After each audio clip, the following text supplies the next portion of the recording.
कि देखा हो ये हमारे धर्म के बड़े भैया राम मोहन यादव खोवा पनीर की थोक विक्रेता ये फिर पुनः 100 रुपए दे के सम्मान किए।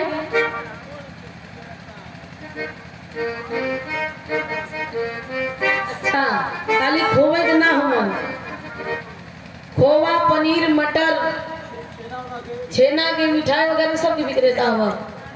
अच्छा ओकर बात है बहुत बहुत प्रणाम बा।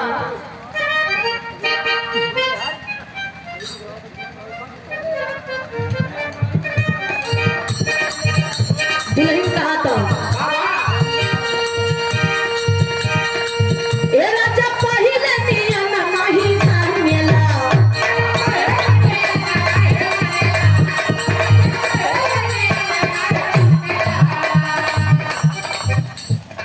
और ये कार्यक्रम के आयोजक साहब आप हमारे धर्म के बड़े भैया अरविंद यादव प्रधान जी की ओर से ये 300 रुपए दे के सम्मान की भैया के बहुत बहुत प्रणाम बा, आशीर्वाद की कामना बा। इनसे भैया लोगों की स्वागत बा। अपने बिहारी के घर लेखा जाने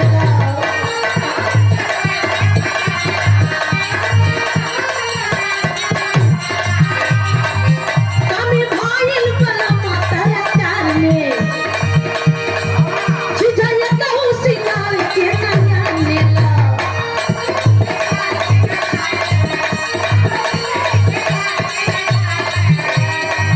राजा पहिले नियला नहीं मानेला, अपने बिहारी के पैर लेखा जानेला कमी भाईल बला मतर काल में जिजाया कहूं सिंगार के नया नेला।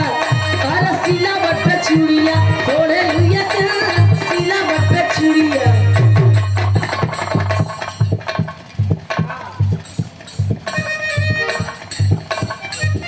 वो अपने जोश में हो, ये समय वो ना है। उनका गाड़ी गेयर में गया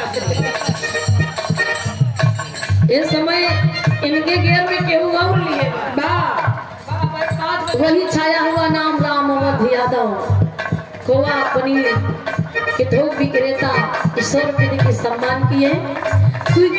सिलावट पे चूड़िया घोड़े लिए जा, सिलावट पे चूड़िया घोड़े लिए जा, दया बना राजा जी के दिलवा चाहे घोड़े लिए जा।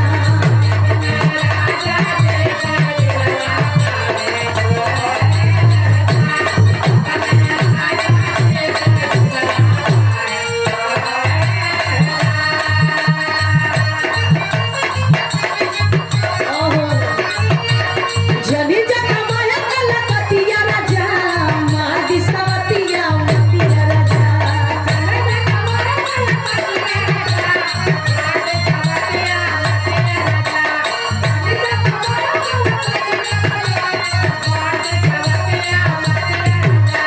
गाली वो फलाली कनमत गाली दूर होई ना की के मतिया राजा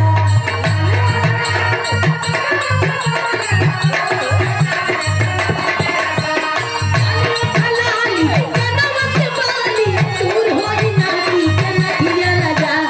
जनी जगह माया कलकतिया राजा मार दिसवतिया मतिया राजा।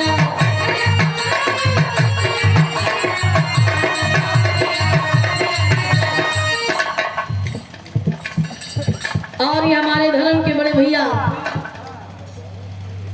अरविंद यादव ग्राम प्रधान भैया जी की ओर से ये 200 रुपए का पाम्स कार्ड दिलन बहुत बहुत प्रणाम बा।